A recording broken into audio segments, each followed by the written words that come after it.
if we are impacted by the stress of like what we read or what we see on the news, it can cause us to make bad decisions, or it just is something that we ruminate on and we're in a perfectly fine state financially, but our stress, we're just like a big ball of stress.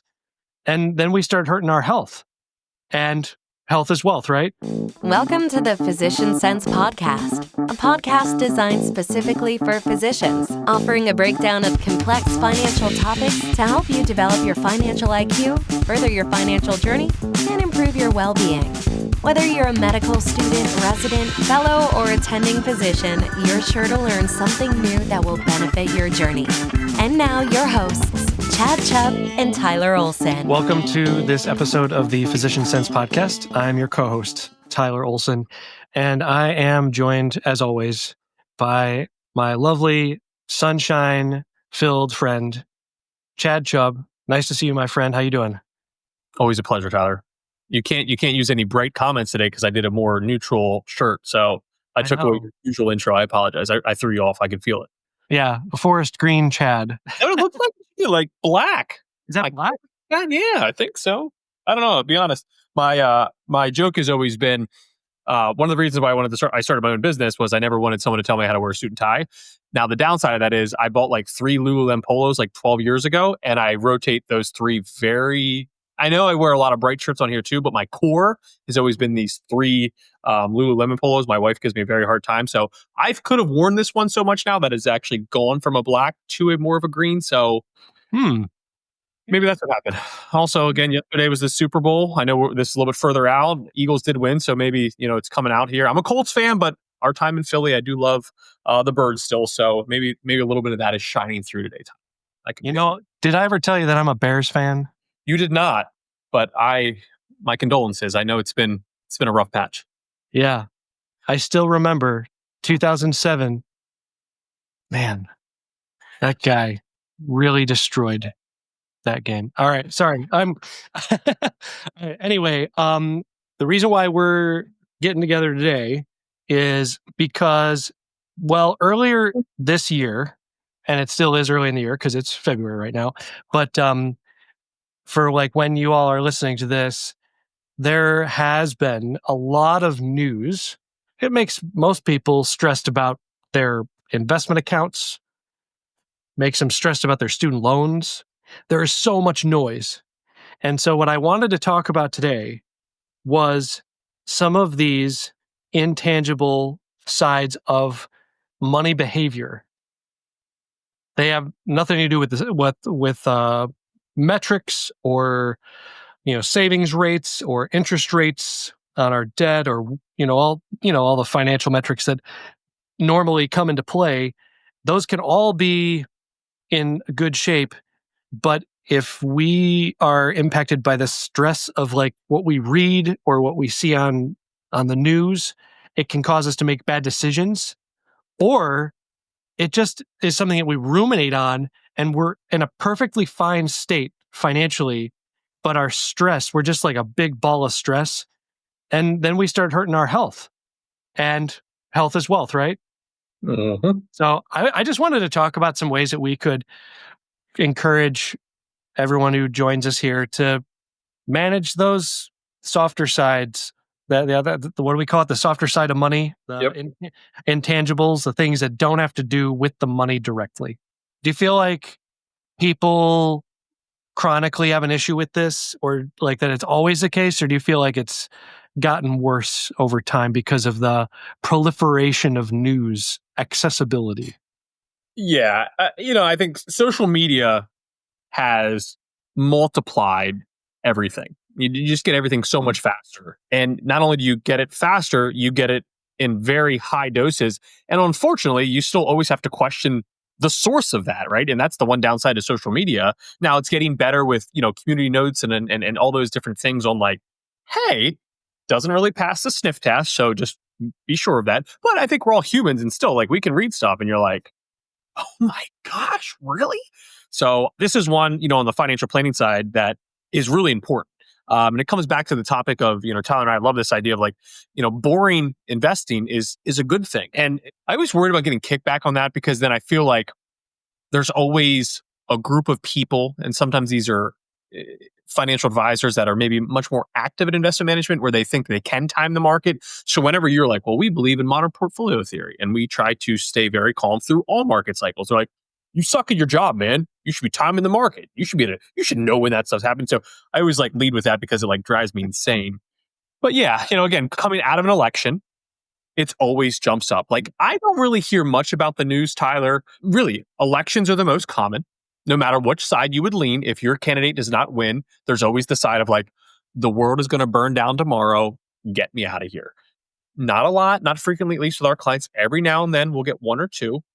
COVID was another one where people were like, holy cow, the supply chain's going to melt down. The world's going to end. What do we do? So there's always these moments. I don't know what the next one will be, right?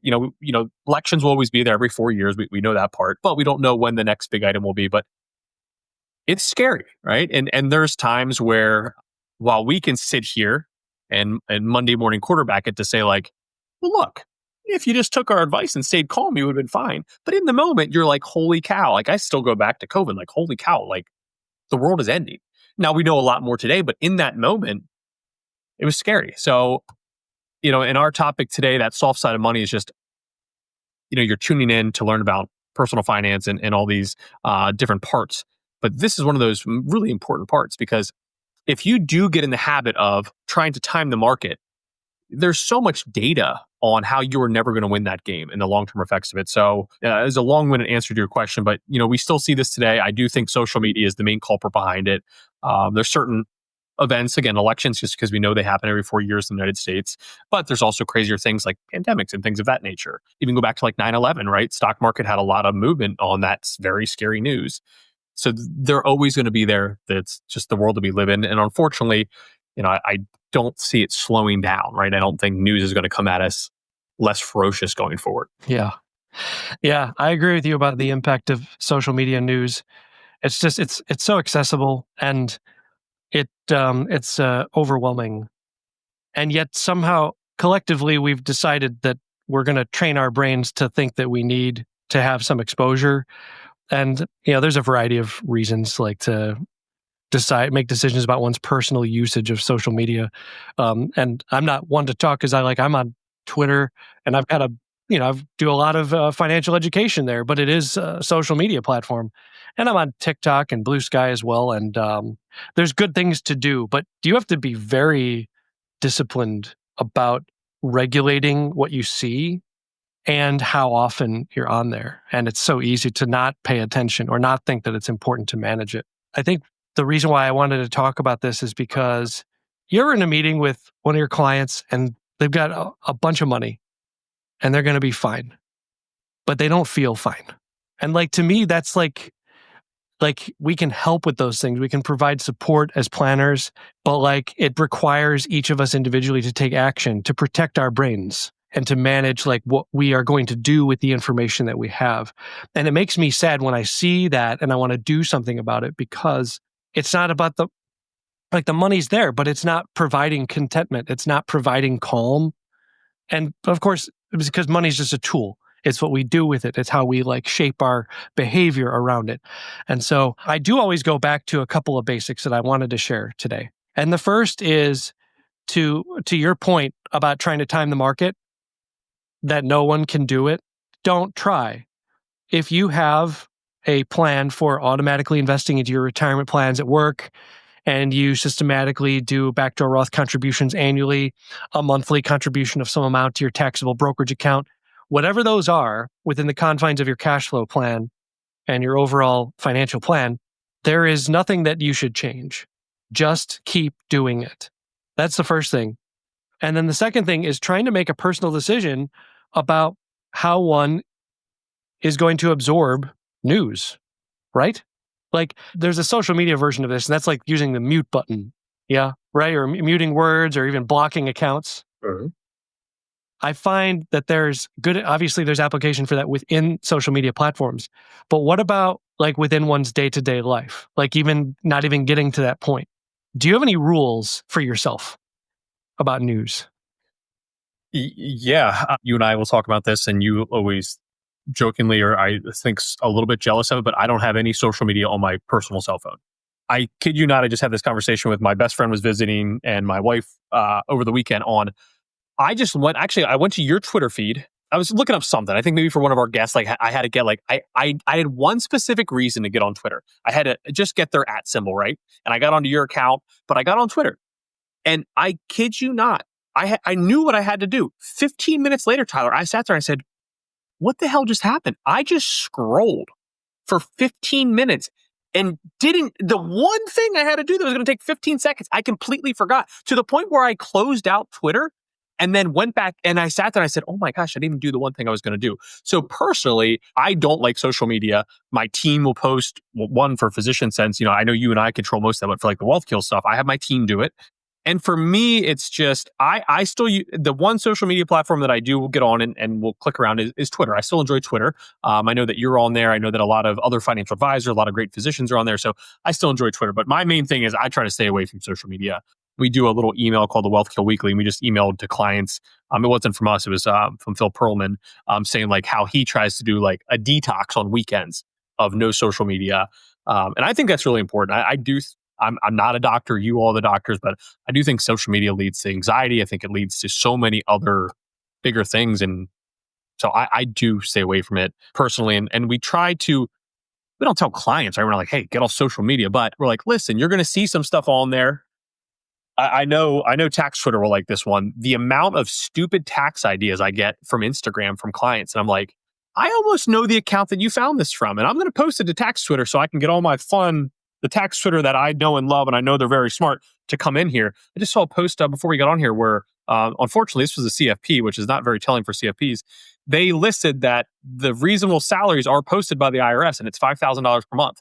I was like, I have been looking for 12 years the reasonable salaries from the IRS. So I don't know where it is, but this guy found it, Tyler.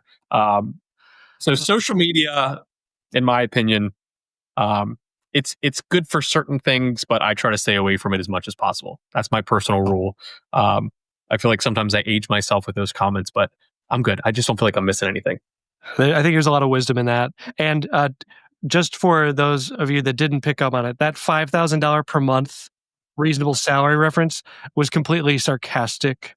I know you meant it that way, Chad, but in case anyone is listening to this, do not take that as advice from Chad or I about reasonable salary from the IRS as far as like S-Corp election stuff is concerned. They don't publish that data. That's Right. that's the whole joke there, is that there is no data for that, but someone put it in a post on, I think it was actually on LinkedIn, and then it actually got to Twitter from Tax Twitter, which another resource I really like. I was like, this is why. And this is the type, we'll now have like 3 clients email us like, oh, well, I know I'm a cardiologist, but 60,000 per year, that's fair, right? That's what the IRS said, or at least this person did. So no, that was not tax advice. I don't even know where that person found it. So that's the crazy part of social media. Got to be careful. So here's another example that's very similar to what you were just mentioning that happened recently. This was actually on Blue Sky. There's a couple of accounts on there that just like post things about government websites. And they made a post yesterday midday. So this was a Sunday, Super Bowl Sunday. Yeah. And they said, notice, federal US website newly deleted, PSLF.gov. Action taken by Executive Office of the President. Now, there's no executive orders as of like what I have seen so far. This was just a bot that pulled out that PSLF.gov had been delisted. Now, personally, I've never used PSLF.gov. I didn't even know that PSLF.gov was a website. So I was just going to say that thing. Yeah, but this thing took off. Now this is on Blue Sky, not on Twitter. This thing had over 220, as of now, 220 retweets or reposts, quote tweeting. Now, as time went on, eventually people started picking up on the fact that this was just a URL link breakage. That's it. And that PSLF.gov is apparently a domain that is used, and it redirects to studentaid.gov, which is fine. But because of the context about what's going on in the news And because it was Super Bowl Sunday and people thought, oh, they're doing something, trying to get something under the table done while everyone's distracted by the football game. They got all up and wondering like, oh, they're taking away PSLF. I got messages from clients saying, look, it's happening. And I was like, what are you talking about? And, I looked around, I poked around, I finally realized, I was like, no, this is just a website issue. Like, yeah, I mean, there's some sort of tech issue, but like this ruined people's days. And it's not just like oh, well, their day's ruined. Who cares? This is like this is a high level of stress. Oh yeah. That people continue to be on, and it damages us. Like it really hurts our quality of life. So you've got rich or going to be rich doctors who, if they dive into this, it really hurts them. And they could be making all the right financial decisions, but then because the filtering is not up properly, as far as like what sort of news one is taking in, where you're getting your news, and like how often you're getting exposed to it, like that lack of intentionality can be so damaging. And so any of you who are listening, I want you to like there is so much in the news that none of us need ever. So I just like it's been bothering me. Like we're planning on talking about this like for a few weeks now, but this literally just happened within the past 24 hours. And I was like, this is exactly why I wanted to talk about this, because it's ruining the quality of life of many people, and each of us we can each individually decide, hey, I'm going to do this to protect my mind, and we have to do it. And it's very hard to always give like the value of a financial advisor in the intangible aspect, but like that's a perfect example from your side of it. Like where that moment gets very stressful, they send you a note, you respond back like, hey, something doesn't seem right here on the website. I don't think this is a big deal. Take a deep breath, go get some more guac dip, grab some chicken wings, sit down, relax. Kendrick Lamar's about to come on. We're okay. We're okay. Life's okay. But it's just a good example of not trusting the first thing, even if it's right or wrong. I try to teach my boys this, like, if you only see one source of something, now again, my oldest is 7, so I don't think you understand exact sourcing yet, but knowing like you want to see another side of it or seeing two sides of it, because there's just so much false information. And that's a great example of like, this is nothing that became something to a lot of people, and it was all false information. And you're going to see that a lot. You're going to invest for decades, and we're using investing as our only example here, but that's a great student loan example, right? That it's all interrelated. Taxes are another topic. Estate planning could be another topic. Insurance could be another topic, right? You're going to always see these things that could alter your plan or make you think differently, and it's going to always be there, and it's not going to go anywhere. It's only going to get, you plug in AI and all this stuff. You think it's only going to get crazier. Hopefully, maybe with AI, it actually allows it to get a little bit more. You don't have to worry about as much as community notes, because it can just filter that out from the start. Like, no, that's not good. Or they note something, but then it like puts sources in there right away. I guess technically that's what it does, but maybe AI will make it a little bit better for us. But I would think it's probably going to get worse before it gets better. It's just the world that we live in today.